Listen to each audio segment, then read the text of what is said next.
So today we're going to talk about PTSD. And for a lot of folks, they can feel the effects of trauma, right? But they don't really understand why it's happening. So I want to break this down for us so that we can actually put some steps towards healing. Up to maybe even 80% of people have experienced trauma. But the difference is about less than 10% will actually put this into what we call PTSD. And this is where the trauma is so significant that the person is unable to compensate at that time.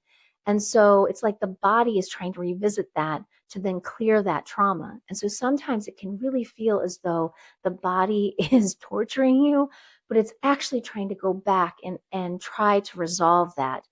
And the reason is that when we have something really traumatic happen, it's stored in this special part of our brain called the limbic system.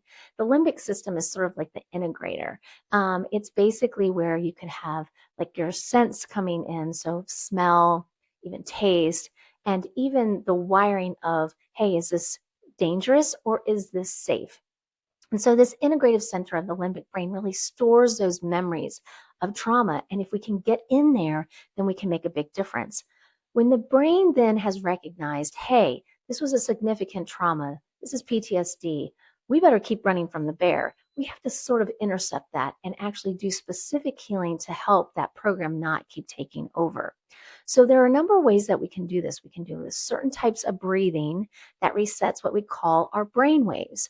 Our brain waves are very important that basically tell us if we're in fight or if we're in flight, or even if we're at rest or what we call restoration. And so we really want to work with our brain waves, moving away from what we call busy beta brain waves. And that's where it's like, almost automatic. It's almost like the checklist. And is everything okay? And you're checking and rechecking and making sure that everything's safe, right? Because that program from PTSD has said the world is not safe. And so we have to be very intentional about changing this program.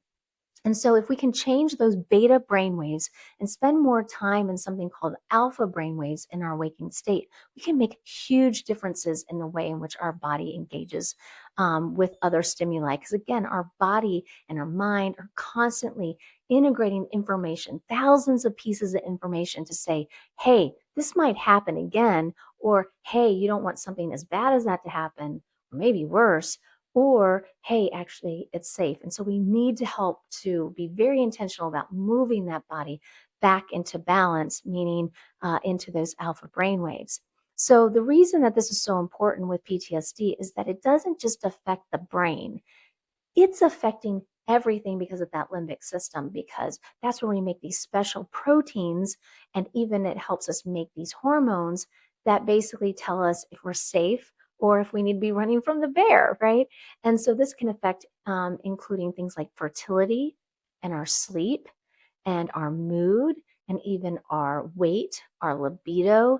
It really affects every system because we have this beautiful thing, right? The limbic system that also interacts with something called the HPA axis. And it is basically like the automatic system underneath all of this, these tissues that tells us if we should be running from the bear or if we should be relaxing. So the hypothalamus and the pituitary are in the brain, and the adrenals are sitting on top of our kidneys, and that stands for the HPA axis, hypothalamus, pituitary, and adrenal axis. And that tells us, again, if the environment is safe. And so if we can feed back to that system, right, with changing some of those brain waves, there's lots of ways we can do that. Writing, reading, even breath work, meditation, gentle walking, all kinds of things we know in the literature can make a difference with this.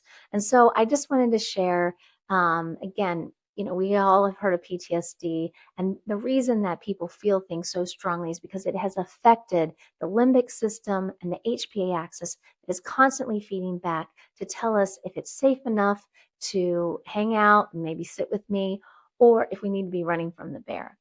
And one other thing that I want to share is many people feel that PTSD is only in those that are military or have actually been in a war-torn land or been on a battlefield, and that is not the case. PTSD can happen in anyone. So I just wanted you to know that because many people are not aware that PTSD can happen in many different populations.